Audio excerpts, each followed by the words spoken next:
Hello commandos, welcome to new other senior secondary school class ma'am. I am Samad Singh. Today in this video हम पढ़ेंगे It So Happened class 8th supplementary reader का lesson number 3rd which name is The Selfish Giant. अभी हम इस lesson के बारे में पढ़ेंगे जिसका नाम the selfish giant, book name supplementary reader की it so happen. Let's get started. सबसे पहले इसमें 3 पॉइंट दिए गए हैं हर लेसन की तरह। इन 3 पॉइंट इस लेसन में हाईलाइट करेंगे कि इस लेसन के अंदर क्या क्या बताया गया है। So first point is the giant's garden was beautiful. Giant का गार्डन ब्यूटीफुल था and children love to play in it, और चिल्ड्रन इसके अंदर खेलना पसंद करते हैं। अभी इस लाइन से पता चलता है कि इस लेसन के अंदर कोई जियांट है, उसने अपना गार्डन बना रखा है और ये बहुत ज्यादा सुंदर है। और बच्चे, लाजमी बात है, जब इतना सुंदर पार्क है तो बच्चों को पार्क में खेलना काफी पसंद होता है, गार्डन के अंदर खेलना पसंद होता है, क्योंकि वहां पर अनेक टाइप के अनेक प्रकार के पेड़ होते हैं, फल फ्रूट के भी होते हैं और छायादार भी होते हैं, तो वहां पर खेलना पसंद करेंगे, ये लाजमी बात है। Second point, the giant who was selfish. अभी जियांट के बारे में बताया गया है कि एक सेल्फिश है। Build a high wall around his lovely garden. जो इसका गार्डन था, इसके चारों तरफ वॉल बना देता है। क्यों बना देता है, इस लेसन में पढ़ेंगे। अगर मैं आपको पहले बता दूंगा तो इस लेसन का इंटरेस्ट खत्म हो जाएगा। ऐसी क्या नो बताई कि उसने अपने गार्डन के चारों तरफ हाई वॉल बिल्ड कर दी। Sorry. Third point is children did not enter the garden thereafter. इसके बाद में चिल्ड्रन उसके अंदर प्रवेश नहीं कर पाते हैं। No did spring and summer till the giant experience a change of heart. और न ही बच्चे इसके अंदर एंटर नहीं कर पाते, न कि स्प्रिंग जो एक टाइप ऑफ वेदर है, मौसम की टाइप, जिसको बसंत ऋतु बोलते हैं, समर गर्मी, और ये भी इसके अंदर नहीं होती है। कहने मतलब बाहर तो है, लेकिन इस गार्डन के अंदर न तो स्प्रिंग और न ही समर को एक्सपीरियंस किया जाता। तो चलिए अभी इस लेसन को पढ़ते हैं।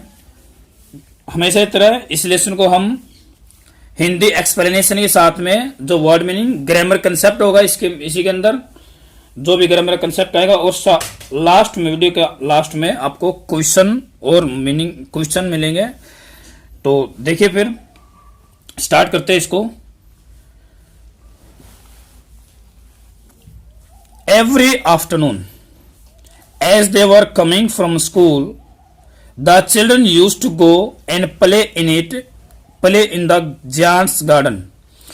एवरी आफ्टरनून, ये बोल रहा है कि हर आफ्टरनून के बाद, आफ्टरनून दोपहर के बाद, एज जैसे कि, दे का मीनिंग यहां पर हो गया स्टूडेंट्स के लिए, दे इज फॉर स्टूडेंट्स के लिए। वर कमिंग फ्रॉम स्कूल, जब स्कूल से आ रहे होते थे, the children use to go with, चले जाते, and play in the giant's garden, और जायंट के गार्डन में खेलने लग जाते। यहां पर इस यूज टू को अंडरलाइन कर लो। यूज टू किसके लिए यूज किया जाता है? Use two is use for habit in the past. जो हमारी हैबिट होती है पास्ट में, उनको शो करता है यूज टू गो। जैसे मैं स्कूल में जाया करता था, I use to go to school. मैं कंचियां खेला करता, I use to play marbles. इस तरह जब भी हैबिट शो करनी पड़ती है पास्ट में, यूज टू गो लगाया जाता है। ये जो कोमा दिखाई दे रहा है आपको जियांट के पास, इसको बोलते हैं एपोस्ट्रोफी। एपोस्ट्रोफी का मीनिंग होता है का, के की, जो कि एक पॉजिटिव फैक्टर का काम करता है। Okay. It was a large lovely garden with soft green grass. ये अपने आप में बहुत बड़ा लेकिन प्यारा गार्डन था, और इसके अंदर घास बिल्कुल सॉफ्ट कोमल घास थी। Here and there over the grass stood beautiful flower like stars, and there were 12 peach tree that in the springtime broke out into delicate blossoms of pink and pearl, and in the autumn bore rich fruit. देखिए, अभी अच्छे से ध्यान से देखिए। अब ये बोलता है हेयर एंड देयर, जहां कहीं भी अपनी जो नजर जाती इस बगीचे के अंदर, ग्रास जो घास, ब्यूटीफुल फ्लावर के साथ में, लाइक स्टार जैसे तारे आसमान में होते हैं, इस तरह से फ्लावर इस गार्डन में चारों तरफ खिले हुए हैं। देयर वर 12 पीच ट्रीज, और यहां पर कितने 12 पीच के पेड़ हैं आड़ू के। That in the spring time, और जो कि स्प्रिंग टाइम होता है, बसंत का टाइम होता है, उस टाइम पे वो उनकी डेलिकेट होते हैं, सॉफ्ट सॉफ्ट। डेलिकेट क्या होता है? सॉफ्ट। ऊपर अभी सॉफ्ट आया था, उसी का मीनिंग होता है delicate. Delicate is equal to soft, कोमल, नरम। ब्लोसम्स, फूल जो कलियां होती हैं, एक फ्लावर तो होता है पूरा पका हुआ फूल, म्योचर होता है, और ब्लोसम होता है जो पैदा हुआ फूल होता है छोटा।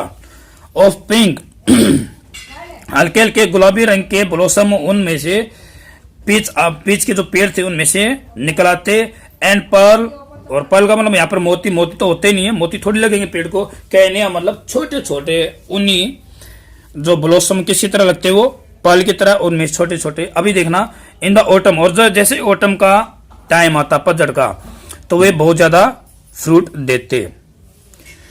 The birds set on the trees, पक्षी इस पर बैठ जाते हैं। एंड सेंग सो स्वीटली, और इतना प्यारा सा गाना गाते, दैट के children used to stop their games in order to listen to them, कि उनको सुनने के लिए वे रुक जाते। इन ऑर्डर टू, ये अंडरलाइन कर लो, इस उद्देश्य से।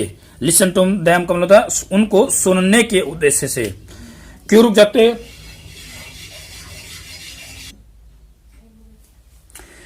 चलो वहां पर किस उद्देश्य से रुक जाते थे, ये क्वेश्चन बन सकता है। तो आप बताओगे कि जो पक्षियां वहां पर गाना गा रहे होते हैं उनको सुनने के लिए। How happy we are here, they cry to each other, वे आपस में एक दूसरे से चिल्लाकर बोलते कि हम यहाँ पर देखो कितने खुश हैं। One day the giant came back, came second verb, lesson में लगभग सेकेंड फॉर्म ही होती है, पास्ट में बात करता वो। एक दिन जियांट जब वापस आया, he had been to visit his friend. अब यहां पर देखिए हैड, ये कौन सी वर्ब है, इसकी पहचान मैंने बताई थी आपको ग्रामर कंसेप्ट करवाते समय, जो टेंस का कंसेप्ट करवा था, आप प्लेलिस्ट में जाकर टेंस देख सकते हैं।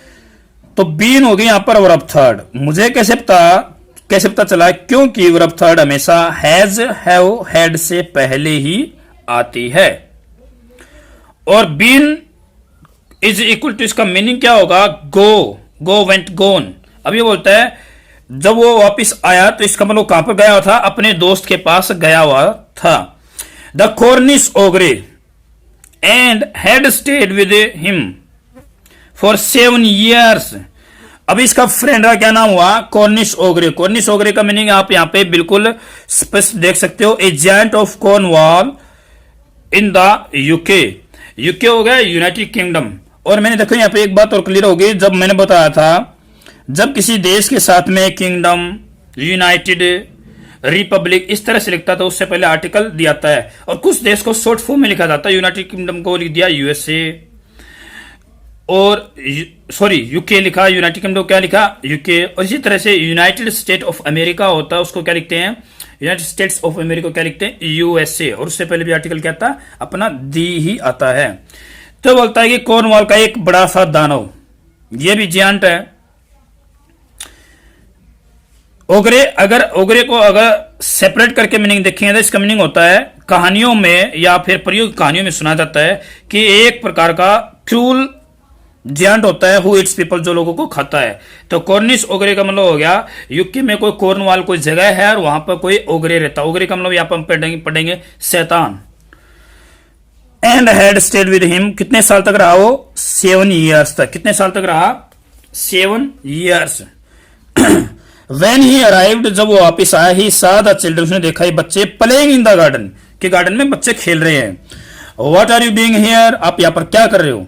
He cried in a very gruff voice, और वह एक बिल्कुल कर्कश आवाज में, एक मोटी सी आवाज में बोला। ग्रफ का मीनिंग ये दे रखा नीचे, रफ या शोरली, कहना मतलब मोटी सी आवाज, डरावनी आवाज में बोला। And the children ran away, और चिल्ड्रन ऐसे सुनते ही भाग गए। उम्मीद कर रहा हूँ आपको समझ में आ रहा होगा। और ये देखिए, ये बहुत बड़ा एक गार्डन है, और इस गार्डन में ये पिच के पेड़ दिखाए गए हैं। बच्चे यहाँ पर खेलना पसंद करते हैं, और एकदम से ये आया और गुस्से में दिखाई दे रहा आपको ये जियांट का मतलब बड़ा सा आदमी, दानव। तो देखिए आगे फिर, my own garden is my own garden, मेरा गार्डन है सिर्फ मेरा। सेड द जैंट, जैंट ने कहा, एनीवन कैन अंडरस्टैंड दैट, कोई भी इस बात को नहीं समझ पा रहा है। And I will allow nobody, मैं किसी को अलाउ नहीं करूंगा, टू प्ले इन इट, इसमें खेलना, बट माई सेल्फ, लेकिन मेरे से अलावा। कहने मतलब मेरा है तो मैं ही रहूंगा यहाँ पे और किसी को अलाउ नहीं किया जाएगा यहाँ पर। So he built a high wall around all around it and put up a notice board. इसी वजह से वह एक बिल्ट, सेकंड वर्ब, एक हाई वॉल बना देता है इसके चारों तरफ और वहां पर एक नोटिस बोर्ड लगा देता है। अभी क्वेश्चन बनेगा कि वो चारों तरफ हाई वॉल क्यों बना देता है? क्योंकि वो किसी दूसरे को यहां पर खेलने नहीं देना चाहता। वो उसका अकेला है तो वो अकेला ही वहां पर रहना चाहता है। उन बच्चों से बचने के लिए वहां पर क्या बना देता है? He built a high wall all around it. और नोटिस बोर्ड का जिक्र है, नोटिस बोर्ड लगाया था, नोटिस बोर्ड पे लिखे है क्या वो, जैसे आपने देखा हो कई घरों पे लिखा होता है बिवेयर ऑफ डॉग्स, कुत्ते से बचो, इसी तरह से लिख रखा है ट्रेसपासर्स विल बी प्रोसिक्यूटेड। और ट्रेसपासर्स का जो मीनिंग है वेरी वेरी इंपॉर्टेंट, ये हमेशा कॉम्पिटिटिव एग्जाम में आता रहता है। इसका मीनिंग देखिए अच्छे से, those who enter somebody's land या प्रॉपर्टी, किसी की, कोई भी ऐसा आदमी जो किसी की धरती पर या प्रॉपर्टी में विदाउट हिज परमिशन, बिना परमिशन के एंट्री करता है, उसको बोलते हैं ट्रेसपासर्स। क्या बोलते हैं? ट्रेसपासर्स। ओके, प्रोसिक्यूटर का मतलब सजा दी जाएगी। उसके ऊपर लिख दिया अगर कोई ऐसा ट्रेसपासर आता है तो उसको सजा दी जाएगी। He was a very selfish giant, वो अपने आप में एक स्वार्थी, सेल्फिश होता है, स्वार्थी जियांट है। The poor children had nowhere to play, अब बच्चे कहां खेलेंगे? Because they have no space to play, खेलने के उनके पास कोई स्पेस, कोई जगह है ही नहीं। They try to play on the road, वो रोड पर खेलने की कोशिश करते थे, but the road was very dusty and full of hard stones and they did not like it. अभी जो रोड है तो उसके ऊपर डस्टी मतलब सॉरी, उसके ऊपर ज्यादा मिट्टी है तो बच्चे उस मिट्टी के अंदर इतना ज्यादा खेलना पसंद नहीं करते हैं। खेल भी लेते मिट्टी के अंदर, लेकिन वहां पर बहुत सारे पत्थर भी हैं, इसलिए वहां पर वो खेलना पसंद नहीं करते हैं। तो आप बता सकते हैं कि रोड पर क्यों खेलना पसंद नहीं करते हैं? Because the road was very dusty and full of stones, इसलिए वो डरते हैं, दे फियर, वो डरते हैं कि कहीं उनको चोट ना लग जाए। That's why they did not like play there, इसलिए वहां पर खेलना पसंद नहीं करते हैं। They used to wander around the high walls, इसलिए वे वेंडर होता है घूमना, घुमक्कड़ की तरह, इसलिए घूमना शुरू कर देते हैं, घूमते रहते थे कहां? उस चार दीवारी जो बनाई गई है।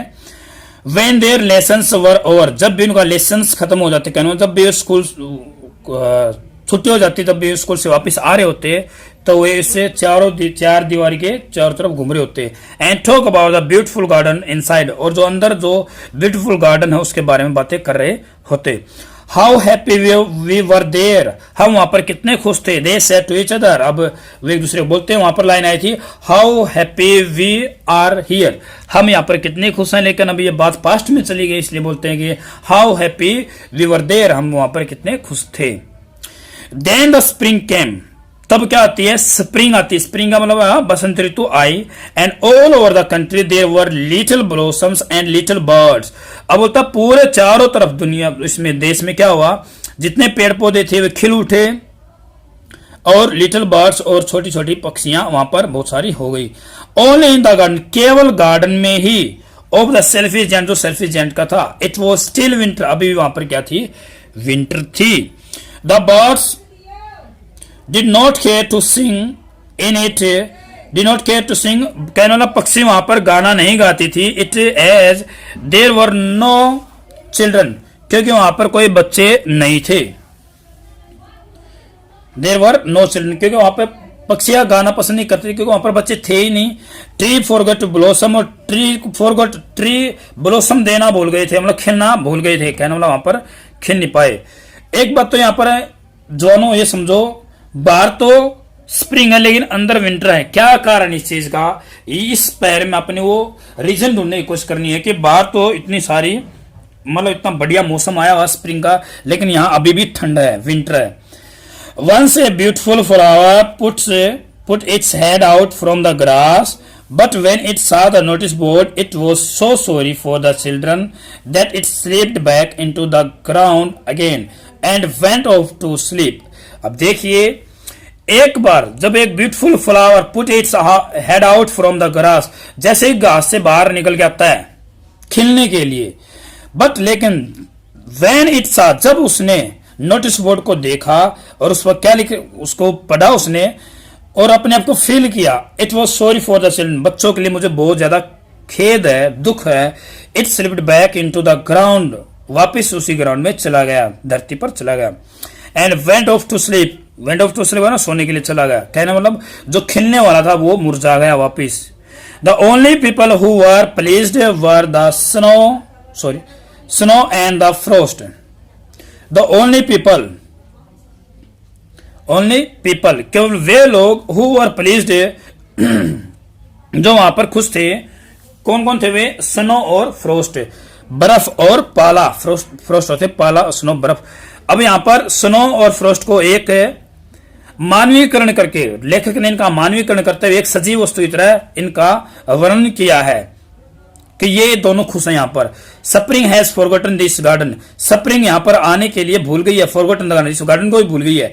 दे क्राइड, वे चिल्लाए, so we will live they here all the year round. अब वे दोनों चिल्लाए, स्नो और फ्रोस्ट बोलते हैं अब हम यहां पर पूरे साल रहेंगे. The snow covered up the grass with her great white cloak.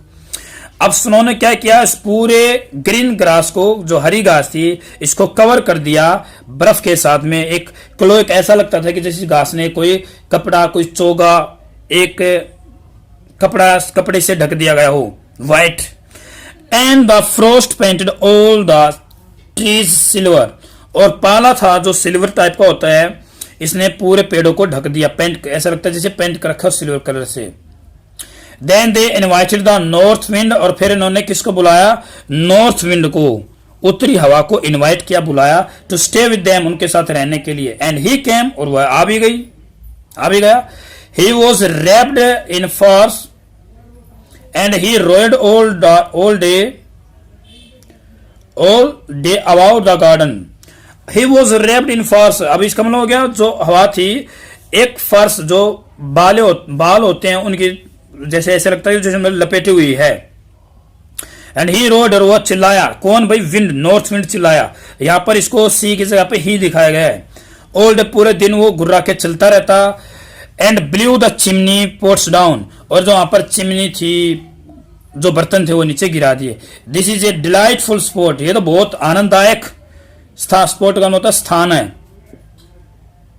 He said, उसने कहा, we must ask help on a visit.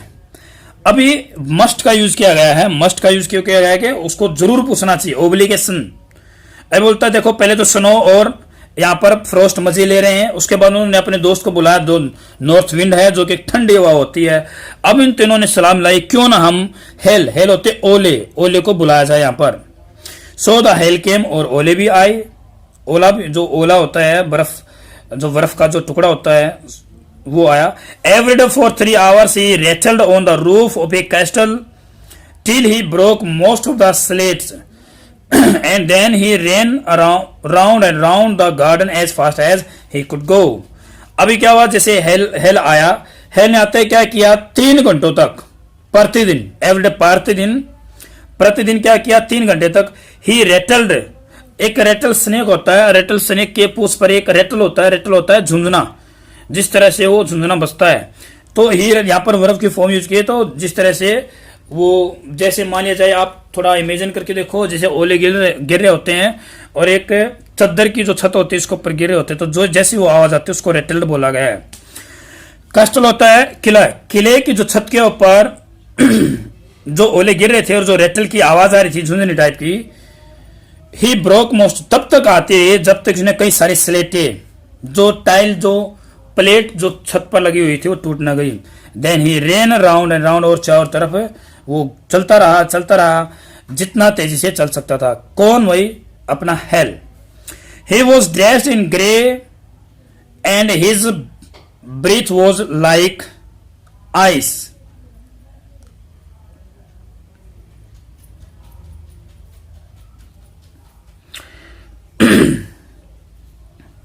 He was dressed, उसने ड्रेस पहनी हुई थी इन ग्रे रंग की, and his breath was like ice, और ये जो ब्रीथ है सांस उसकी बर्फ जैसी हो गई थी.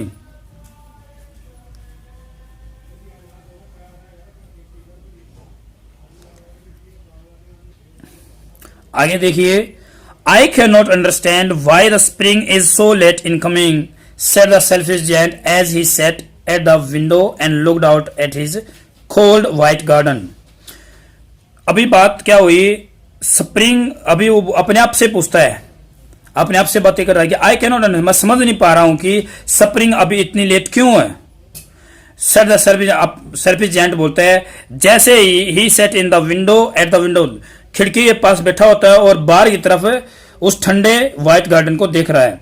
आई hope there will be a change in the weather, मैं उम्मीद करता हूं जल्द से जल्द यहां पर वेदर मौसम के अंदर चेंज आएगा. But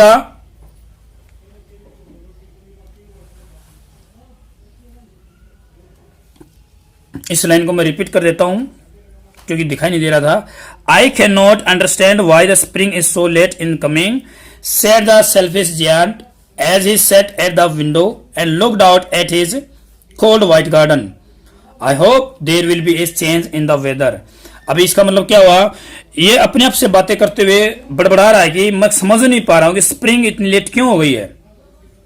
Said the selfish giant, selfish giant ने कहा, जब वो एक खिड़की के पास बैठा हुआ था और बाहर की तरफ अपने कोल्ड व्हाइट गार्डन को देख रहा था.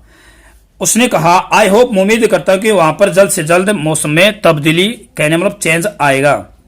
But the spring never came, लेकिन स्प्रिंग कभी आई नहीं. नोर द समर, और न ही समर आया, समर होती गर्मी आई.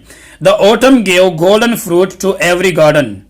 ऑटम जो पतझड़ थे, पतझड़ में जब ये फ्रूट बोर करते थे, आते थे, तो उस टाइम पे क्या हुआ था, ऑटम ने तो सभी गार्डन में गोल्डन फ्रूट, सुनहरे फ्रूट को पैदा कर दिया था. But to giant's garden she gave none, लेकिन जियांट के गार्डन में सी का मतलब यहां पे क्या हुआ, जो ऑटम के लिए यूज किया गया उसने कोई भी फ्रूट नहीं दिया. अब देखिए, ऑटम से पहले भी आर्टिकल दी आया है, समर से पहले भी आर्टिकल दी आया, और स्प्रिंग से पहले भी आर्टिकल दी आया. कहने का मतलब जो भी ऋतुएं होती हैं, वेदर होता है, सीजन जो होते हैं, उनसे पहले आर्टिकल दिया जाता है. रिमेंबर रखना इस चीज को. ही इज टू सेल्फिश, वह इतना सेल्फिश था. सी सेड, उसने कहा, so it was always winter there, इसलिए वहीं पर क्या रहती है, हमेशा विंटर रहती है. And the north wind and the hell and the frost and the snow densed about through the trees. अब ये चारों पहले तो अपना वहां पे क्या था, स्नो और क्या था वहां पर, फ्रोस्ट था. उसके बाद में उसने अपने दोस्त नॉर्थ विंड को बुलाया, उसके बाद उन्होंने अपने दोस्त हेल को बुलाया. चारों ट्रीज के चारों तरफ डांस कर रहे होते हैं. कहना मतलब क्या होता है, पूरे गार्डन में तबाही कर रहे होते हैं. One morning the giant was lying awake in bed पर वैसे जगा हुआ था. When he heard some lovely music, उसने कोई प्यारा सा म्यूजिक सुनाई दिया. It sounded so sweet, इतना प्यारी सी साउंड थी. To his ears, उसको बहुत अच्छी लगी. That he thought it must be the king's musicians passing by.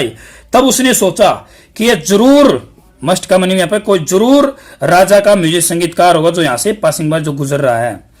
It was really only a little linnet, और इसका मतलब क्या है, इट वॉज, यह सचमुच में एक केवल छोटी सी लिनेट होती है. It's a type of A bird, एक प्रकार की पक्षी. It's a kind of A bird, एक पक्षी है, बर्ड है. सिंगिंग आउटसाइड, जो बाहर गा रही थी, इस विंडो, उसकी खिड़की के बाहर. But it was so long since he had heard A bird singing in his garden, लेकिन अभी इतना समय हो गया था कि उसको इस अपने गार्डन में इस तरह का म्यूजिक सुने हुए. That it seemed to him to be the most beautiful music in the world, इसलिए उसको इस दुनिया सबसे प्यारा म्यूजिक लगा उस टाइम पे. देन द हेल स्टॉप्ड, और ओले रुक गए, डांसिंग ओवर हिज हेड, जो कि उसकी छत के ऊपर उसके छत के ऊपर पेड़ पौधों के चारों तरफ वे डांस कर रहे थे, वो रुक गए। And the north wind ceased, cease होता है स्टॉप होना, रुकना। रोरिंग, जो धाड़ रही थी वो भी रुक गई।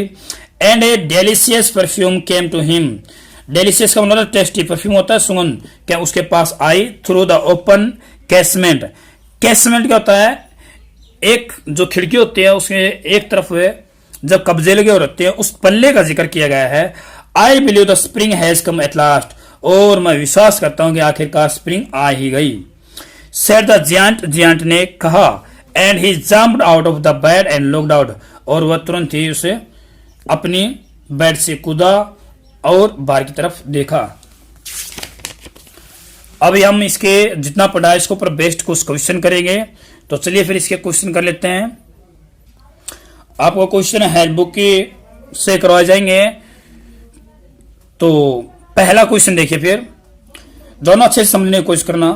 Y is the giants called selfish, very very important question of this lesson, very very important.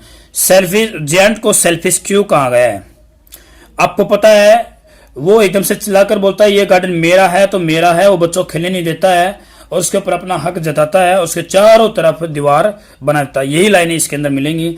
The giant's garden is very beautiful, the children love to play in it, इसके अंदर खेलना पसंद करते हैं। But the giant does not let them, अब ध्यान से देखिए, बट लेकिन, the giant does not let them play there, इसका मतलब होता है डज नॉट लेट देम मतलब किसी को कोई काम करने न देना। जैसे आपको ये सुना होगा लेट मी गो, मुझे जाने दो, लेट मी स्टडी, मुझे पढ़ने दो, लेट मी टीच, मुझे पढ़ने दो। अभी किसी को मना करना है कि उसको खेलने मत देना। डोंट लेट हिम प्ले, उसको खेलने मत देना। तो इस तरह होता है, वो खेलने नहीं देता था। ही सेज, वो कहता है कि हिज ओन गार्डन, ये मेरा है तो मेरा ही है। ही बिल्ड्स, वो एक हाई वॉल बना देता है इसके चारों तरफ, और उसके ऊपर ये सारी सजेस्ट करते हैं, बातें बताते हैं कि जियांट एक बड़ा सेल्फिश है, स्वार्थी है।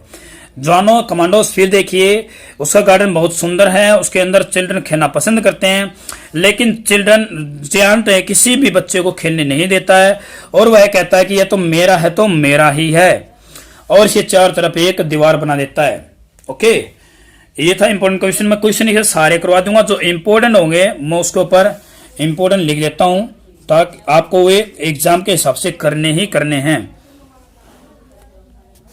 Question second, on one occasion the children said how happy we are here, later they say, लेकिन बाद में कहते हैं how happy we were there. देखो मैंने बात का जिक्र किया था, एक बार तो बोलते हैं हम यहाँ पर कितने खुश हैं, लेकिन कुछ समय के बाद में, कुछ समय, एक दिन दो दिन के बाद में बोलते हैं कि हम यहाँ वहां पर कितने खुश थे। तो ये दोनों जो केस हैं, किसको रेफर, ये किसके लिए बातें यूज की गई हैं? तो in both the cases they are referring to the beautiful garden and lovely garden. ये दोनों बातें किसको संदर्भ में, किसके बारे में बात की गई है? कि एक ब्यूटीफुल गार्डन और लवली गार्डन के बारे में। It gave the children great pleasure, यह जो गार्डन है इन बच्चों को बड़ी खुशी देता है। अर्लियर, पहले तो they could enjoy it, but now they have only the sweet memories of the, पहले क्यों उसने ऐसा क्यों कहा था उन बच्चों ने, हम यहाँ पर कितने खुश, कहने मतलब हुआ उस बगीचे के अंदर थे और खेल रहे थे, इसलिए वो सारे आपस में बोलते हैं यहाँ पर कितने खुश हैं। लेकिन बाद में क्या होता है, जब चारों तरफ उसकी दीवार बना दी जाती है, तो बच्चे जब स्कूल से आ रहे होते हैं तो उसकी सिर्फ बातें करते हैं गार्डन की, कहने मतलब वो मेमोरीज की बात करती हैं, यादगिरी की। They have only the sweet, अभी उनके पास क्या है, वे सिर्फ मेमोरी ही रह गई हैं। Okay, question number third, when spring came it was still winter in the garden, जब स्प्रिंग आई लेकिन उस गार्डन के अंदर तो विंटर ही है। What does winter stand for और इंडिकेट हियर, वो जो स्प्रिंग विंटर है किसके लिए, किस बात का संकेत करती है? इंडिकेट होता है संकेत करना, किस बात का संकेत करती है? यहाँ पर winter indicates that garden was not in Bloom, winter ये संकेत करते हैं यहाँ पर गार्डन में कोई भी फूल नहीं खिला है। It look like a deserted place, और एक डेजर्टेड होता है, डिजर्ट तो होता है मरुस्थल, और डेजर्टेड हो जाए वीरान सुनसान जगह है। तो ऐसा क्यों होता है? देखो बाहर तो स्प्रिंग आई हुई है लेकिन गार्डन के अंदर ही क्या है? विंटर है।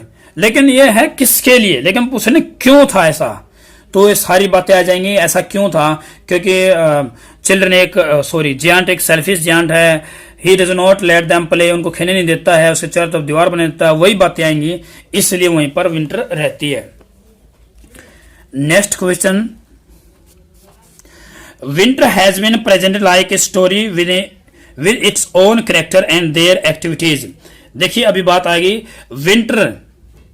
विंटर को इस तरह से इस कहानी में प्रेजेंट किया गया है कि वो खुद ही अपने जो उसके पात्र हैं खुद ही अपना रोल निभा रहा हो। उसके योर ओन वर्ड्स, कहानी का वर्णन अपने जो ये विंटर को लेकर जो बातें अपना ही जिक्र करना है। देखिए, during winter only 2 people were happy. Winter के दौरान केवल 2 व्यक्ति स्नो और फ्रोस्ट खुश थे। कहने वाले कहानी है, कहानी के अंदर स्नो फ्रोस्ट इनको व्यक्ति के रूप में, मानवीकरण के रूप में दिखाया गया है। हालांकि ये क्या होती है? स्नो तो बर्फ तो बर्फ होती है। दे कवर्ड द ग्रास। अभी देखिए व्हाइट क्लोए और इसने क्या कर दिया था? स्नो ने क्या कर दिया था? पूरे ग्रास को क्या कर दिया? व्हाइट कर दिया था। और फ्रोस्ट ने क्या कर दिया था? ट्री को सिल्वर कर दिया था। दे इनवाइटेड, उन्होंने मिलकर क्या किसको बुलाया था? नॉर्थ विंड को, द नॉर्थ विंड को, who roared in the garden whole day, जो कि पूरे द होल डे दिया है यहाँ पे, द होल डे पूरे दिन क्या गुर्राता रहता, मतलब धारता चलता रहता। उसके बाद में हेल को बुलाया गया जो कि रूप पर रेटल किया, और एवरी डे फॉर 3 आवर 3 घंटों तक, जब तक कि स्लेट टूट ना जाती। ओके, ये भी क्वेश्चन ठीक है। आगे, वॉज द जियांट हैप्पी और sad over the state of garden. Garden के हालात को देखकर आप ये बताइए, जियांट खुश था या फिर दुखी था? The giant was not happy over the state of the garden. Garden की स्टेट के ऊपर बिल्कुल खुश नहीं था। ही वॉज पजल्ड, वह परेशान था। As to why the spring was so late in coming, कि इतना परेशान हुआ कि स्प्रिंग अभी तक क्यों नहीं आई, इतनी लेट क्यों है। अभी जितना पढ़ा है इसके ऊपर बेस्ड लास्ट क्वेश्चन रह गया, what effect did the Lynette song have over hello and the north wind. जो लिनेट है एक प्रकार की चिड़िया होती है जिसका भूरा रंग होता है, वो ओले और उत्तरी पवन पर क्या प्रभाव पड़ा? जैसे ही अभी क्या किया था, जैसे ही वो एक छोटा सा संगीत, प्यारा सा संगीत जियांट को सुनने में आता है तो एकदम से हवा ओले रुक गए थे। हेल स्टॉप डांसिंग, हेल ने डांस करना छोड़ दिया था, और नॉर्थ विंड ने रोयर करना छोड़ दिया था जैसे ही उन्होंने लिनेट का सॉन्ग सुना। तो स्टूडेंट, ये था इस वीडियो सेशन का पार्ट फर्स्ट, और जल्द ही इसका पार्ट सेकंड आएगा। पहले आप पार्ट फर्स्ट को अच्छे से देखिए और चैनल को सब्सक्राइब कीजिए। एक बार समझ नहीं आता तो 2 बार देखिए और क्वेश्चन लिखिए, याद करिए। तो स्टूडेंट्स, अगली वीडियो में फिर मिलेंगे। Thank you for watching this video. जय हिंद।